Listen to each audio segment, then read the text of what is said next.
Hi, I'm Sue Unerman and I'm Chief Transformation Officer at MediaCom. And just before lockdown, I was due to give a talk about career motivation. It got cancelled. So here we go. I'm going to do it now. This is what motivates me and why. There's two things that I believe in, and I've thought about for this talk. I thought about why I believe in them. One of them is speaking up, and the reasons for that go back to when I was quite small. I had much older siblings, and I can remember very clearly how unjust I found it when I was about 4 or 5 years old, and my sister, who was older than me, was having a conversation with my dad at the kitchen table, and he seemed to be taking her opinion as a 16-year-old much, much more seriously than mine. And I remember thinking then, this isn't fair, I've got a point of view. So I believe in speaking up, and I believe in listening to everyone's points of view. Second thing is that I believe with technique, you can probably achieve almost anything. And very often it's just about technique that holds people back. So if you find a challenge, I really recommend that you find someone who can give you some technique in that respect. This comes from childhood as well. When I was first at school, in my first 2 years of my senior school, if you got 6 A- in a row or 3 A's in a row, then you got a good work mark. If you got a good work mark, you got your name read out in school assembly at the end of term. Now, I went through those 2 years. There were 6 schools assemblies at the end of term. I never got a good work mark, and I used to sit there thinking, maybe they'll read my name out by mistake, and of course they never did. Now, some people that might have deterred. What it did for me was it made me more determined. I got angry, I got annoyed, and I thought, what is it that I'm not doing? And I focused on what the techniques were, and I asked people. And I then aced my, what was then for me, O-levels, so GCSEs now. And then I was the only girl in my year to get into Oxbridge with an unconditional offer in 4th term.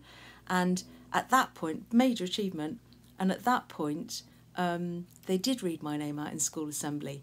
And I pronounced my name Sue Unerman. Even after being at this school for a number of years, they didn't know how to pronounce my name, and they pronounced it wrong. And that really annoyed me as well. So that's the other thing I believe in, is making every effort to get people's names right. And here's a couple of things that I believe that are important in work. One of them is be more Barcelona. So I once went swimming with Barcelona football team. I swim every day. It's one of the things that I try and do.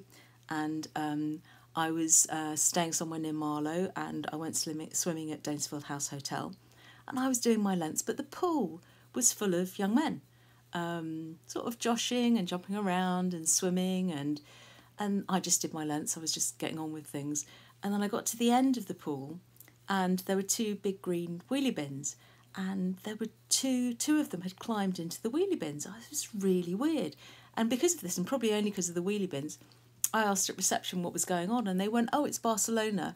They're between 2 friendlies at Wembley, and they're doing ice baths and then the steam room, so kind of R&R.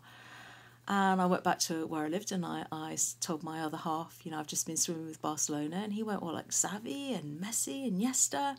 And I said, show me some pictures, and that's who I'd been swimming with for about an hour. And he said to me, well, you see, you've just been swimming with the best football team in the world. And I said, well, why are they the best football team in the world? And he said, because if you play for Barcelona, there's always someone to pass the ball back to. And this really resonated with me. I was working on a pitch at the time, but I wasn't in the pitch. I was just helping out in background. And I thought, okay, it's not always about being the goal scorer, is it? Sometimes it's being about the person who creates the goal. Sometimes it's about being the person who is there to get your colleagues out of trouble. And so if you can have an agency culture where there's always someone to pass the ball back to, then that's a good place to work. The other thing is I have a motto.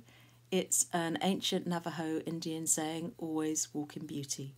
And for me it means that there's usually a number of ways of doing things at work, and there will always be a more beautiful choice. And if you can do the more beautiful choice, then that again makes the workplace better for everybody.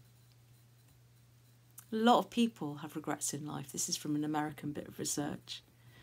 32% of people say, US adults say they have regrets. But, we did some research for one of the books that I've written, and that said that 54% of people had career regrets. Life's too short, especially we know that at the moment. Act on what you believe. Sometimes that means ripping things up. And I've been really fortunate at MediaCom to work with some awesome people who have changed the rules and stood up for what they've believed in. So Stephen Allen, who I've worked for about 30 years, my long-term CEO. Nick Lawson, who I've worked with for just slightly less time. The incoming CEO at MediaCom Worldwide, Josh Krzyzewski, and Karen Blackett, who is now at Group M, WPP, Josh, who's our current EMEA CEO. All of them have stood up for what they believed in, cared more than just about short-term profit, and made decisions that really have changed people's lives as a result of that. They're all people who've stood up for what they've believed, and one of the things that they've helped me do is stand up for what I believe in. And that's a couple of books have come out of that so far. So Tell the Truth, I published in 2012, a book about marketing and about, not spinning things, but actually being authentic. And The Glass Wall, a best-selling book published in 2016, about the gender divide at work and really how to create equal conditions for everyone. Because it's very important at work, particularly when there's so much change and so much confusion going on, that you don't allow internal politics to stop the things that really matter happening. And equality is very important. This cartoon really demonstrates it really well. The point being that this is about giving the same thing to everybody, whoever they are. That's not equality.